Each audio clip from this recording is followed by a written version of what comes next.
Hello বন্ধুরা, তোমরা সবাই কেমন আছো? চলে এসেছি ললিতার রান্নাঘরে কিন্তু আজকে আছে নতুন একটা রেসিপিটা আমি আগেও করেছিলাম অনেকবার, আজকেও তোমাদের সাথে আবার শেয়ার করছি।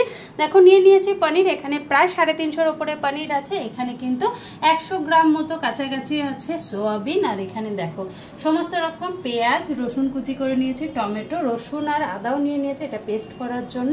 আর এখানে নিয়ে নিয়েছি দেখো কর্নফ্লাওয়ার নিয়ে নিয়েছি, আমি কর্নফ্লাওয়ার নিয়ে নিয়েছি এখানে। আর নিয়েছি সামান্য লঙ্কার গুঁড়ো, লবণ, হলুদ, আর নিয়েছি 2টো ডিম। তো আজকের রেসিপিটার নাম হলো চিলি নিউটেলা পনির। তো আমি এবার এর মধ্যে ডিমটা ফাটিয়ে নিয়ে নেব। ডিম ফাটিয়ে নিয়ে এটাকে ভালো করে মিক্স করে তারপরে তোমাদের সাথে আবার দেখা করি। ভালো করে ডিমটা কর্নফ্লাওয়ার নুন হলুদের সাথে মিশিয়ে নেব। দেখো আমি কিন্তু ভালো করে মিশিয়ে নিয়েছি, আমি কিন্তু এর মধ্যে জল ব্যবহার করিনি কারণ ডিমটা 2টো দিয়েছিলাম। এবার নিউটেলাগুলো এর মধ্যে খুব ভালো করে দিয়ে মিশিয়ে নেব একটু। দেখো সোয়াবিনগুলো মাখা হয়ে গেছে, সোয়াবিন বলো নিউটেলা বলো। এদিকে তেলও গরম হয়ে গেছে, তেলের মধ্যে আস্তে আস্তে ছেড়ে দেবো।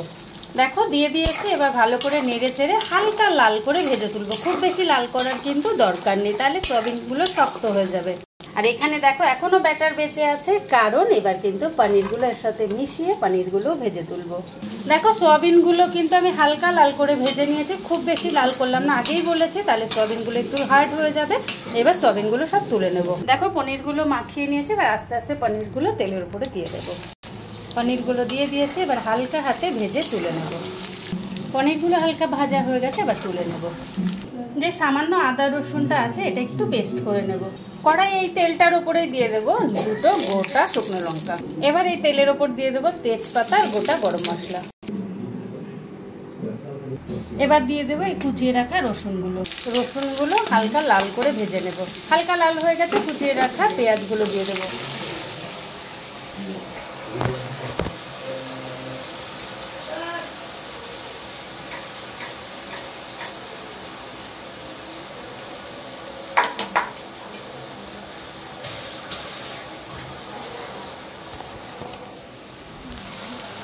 এখানে শুকনো মশলা নিয়েছি, দেখো হলুদ, শুকনো লঙ্কার গুঁড়ো, আর লবণ আর চিনি, এটা দিয়ে ভালো করে কষিয়ে নেব। এবার দিয়ে দেবো ক্যাপসিকাম আর বড় করে টুকরো করে রাখা পেঁয়াজগুলো। তোমরা চাইলে এগুলো একটু ভেজে নিতে পারো, আমি কিন্তু এটা ভেজে নিইনি, তোমরা তোমাদের মতো ভেজে নিতেই পারো।